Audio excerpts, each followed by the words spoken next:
akan bersikap tegas dan melakukan proses hukum terhadap semua pelaku dan aktor yang menunggangi atas aksi-aksi anarkis yang sudah berbentuk tindakan kriminal.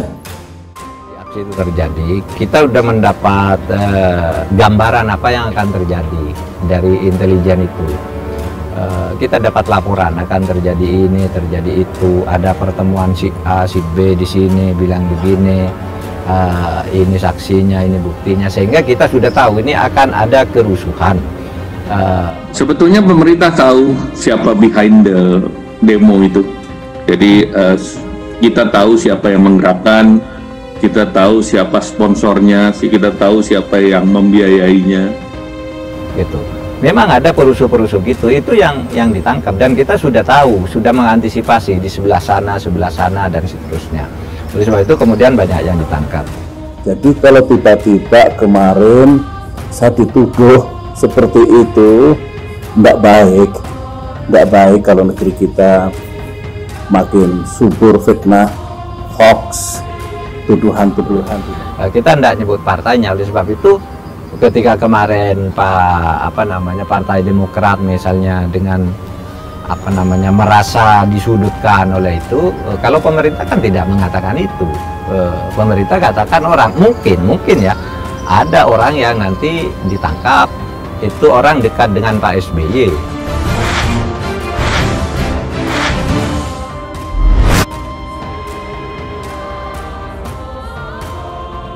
Beberapa waktu lalu, masyarakat Indonesia sempat dihebohkan oleh isu adanya dalang di balik aksi demonstrasi penolakan Undang-Undang Cipta Kerja. Salah satu tuduhan bahkan mengarah ke Partai Demokrat hingga mantan Presiden Republik Indonesia Susilo Bambang Yudhoyono atau yang kerap disapa SBY. Tudingan bahwa SBY dan Partai Demokrat di balik unjuk rasa Omnibus Law Undang-Undang Cipta Kerja membuat Partai Demokrat meradang. Dan mengapa ada tudingan bahwa SBY dan Partai Demokrat di balik unjuk rasa Undang-Undang Cipta Kerja tersebut? Mengapa SBY dan partainya yang menjadi tertuduh? Ini pertanyaan banyak orang. Menanggapi hal itu, Menteri Koordinator Bidang Politik, Hukum dan Keamanan atau Menko Polhukam Mahfud MD buka suara.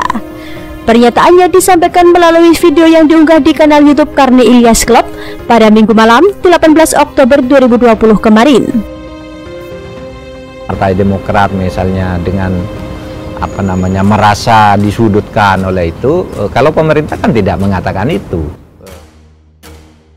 Unjuk rasa penolakan Undang-Undang Omnibus Law Cipta Kerja masih saja terus berlanjut, dari kaum buruh, mahasiswa, pelajar, terus ke ormas yang tidak ada hubungannya dengan Omnibus Law pun ikut melakukan unjuk rasa. Jika unjuk rasa tersebut tidak menimbulkan kericuhan, perusakan dan pembakaran fasilitas umum, maka unjuk rasa tersebut masih wajar-wajar saja. Tetapi, kalau sudah ada perusakan apalagi pembakaran, maka sudah dapat dikategorikan anarkisme. Unjuk rasa yang terus-menerus melibatkan massa yang banyak itu, serta tidak hanya terjadi di Jakarta, tetapi di beberapa daerah, seperti Bandung, Surabaya, ataupun Yogyakarta. Tentu saja memerlukan logistik yang tidak sedikit. Pertanyaannya, siapakah yang menyediakan logistik yang tidak sedikit itu? Tentu saja ada yang mendanai unjuk rasa Omnibus Law Undang-Undang Cipta Kerja. Ada pihak yang rela mengeluarkan uang yang boleh dibilang tidak sedikit itu.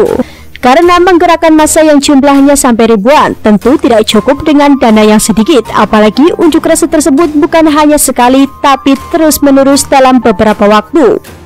Siapakah dalang di balik unjuk rasa penolakan Undang-Undang Cipta Kerja ini? Apakah hanya satu pihak atau beberapa pihak? Ada apa di balik unjuk rasa penolakan Undang-Undang Cipta Kerja ini? Apakah murni hanya menolak pengesahan Undang-Undang Cipta Kerja? Atau ada tujuan lain dari itu? Seperti ingin melengsarkan Presiden Jokowi seperti yang diteriakan massa saat unjuk rasa. Kalau hanya menolak Undang-Undang Cipta Kerja, apa untungnya bagi pendana? Bukankah itu hanya berkenan dengan pekerja, investor? Apa hubungannya dengan partai politik yang selama ini disinyalir di balik unjuk rasa Undang-Undang Cipta Kerja? Punya hubungan dengan gerakan-gerakan tindak kekerasan di dalam demo itu. Cuma kita tidak kita tidak mengkaitkan dengan kami tidak mengaitkan dengan partai, bahwa kemudian nanti mungkin ada orang partai yang kemudian ditangkap, tapi kita tidak nyebut partainya. Nanti yang ditunjukkan di pengadilan adalah tindak pidananya, yang terbukti apa yang dilakukan oleh dia gitu. Tentu ada big design di balik semua itu. Tidak hanya untuk menolak pengesahan Undang-Undang Cipta Kerja, karena penolakan Undang-Undang Cipta Kerja bisa diselesaikan dengan judicial review di MK. Begini, jangan terlalu pesimis. Setiap undang-undang apapun yang dibuat itu selalu ada yang menolak, selalu ada yang setuju, gitu kan? Nah, lalu ada proses penyelesaiannya secara konstitusi, ya kita tunggu aja lah, gitu ya. Tapi kenapa mereka malah turun ke jalan kalau tidak ada maksud yang lain? Ujung-ujungnya adalah turunkan Jokowi. Partai Demokrat melalui Kepala Badan Komunikasi Strategis atau Bakomstrat DPP Partai Demokrat, Osi Dermawan, dengan tegas membantah keterlibatan SBY maupun Partai Demokrat dalam unjuk rasa penolakan Undang-Undang Cipta Kerja. Dan tuduhan bahwa SBY dan Partai Demokrat di balik unjuk rasa tersebut adalah tidak berdasar. Pernyataan ini perlu disampaikan sehubungan dengan adanya upaya fitnah dari berita bohong yang dilancarkan oleh akun-akun buzzer seperti Edi Gembok untuk mendiskreditkan Partai Demokrat atau PD dan Ketua Majelis Tinggi Partai Demokrat Susilo Bambang Yudhoyono terkait aksi besar buruh dan mahasiswa di seluruh Indonesia yang menolak Undang-Undang Cipta Kerja pada Kamis 8 Oktober 2020 kemarin. Ujar Osi dalam pernyataan tertulis yang diterima di Jakarta pada Jumat 9 Oktober 2020. Jadi kalau tiba-tiba kemarin saya dituduh seperti itu, tidak baik kalau negeri kita makin subur fitnah, hoax, tuduhan-tuduhan. Bantahan dari Partai Demokrat ini kita rasa wajar-wajar saja dan sah-sah saja, karena tidak ada yang ingin menjadi tertuduh, bukan? Karena bagaimanapun juga semua orang ingin cuci tangan dan tak ingin dilibatkan dalam unjuk rasa ini. Begitu pula dengan SBY dan Partai Demokratnya. Apakah SBY dan Partai Demokrat dibalik unjuk rasa penolakan Undang-Undang Cipta Kerja atau tidak, nanti bisa dibuktikan oleh pihak berwajib jika memang ada bukti-bukti yang mengarah ke sana.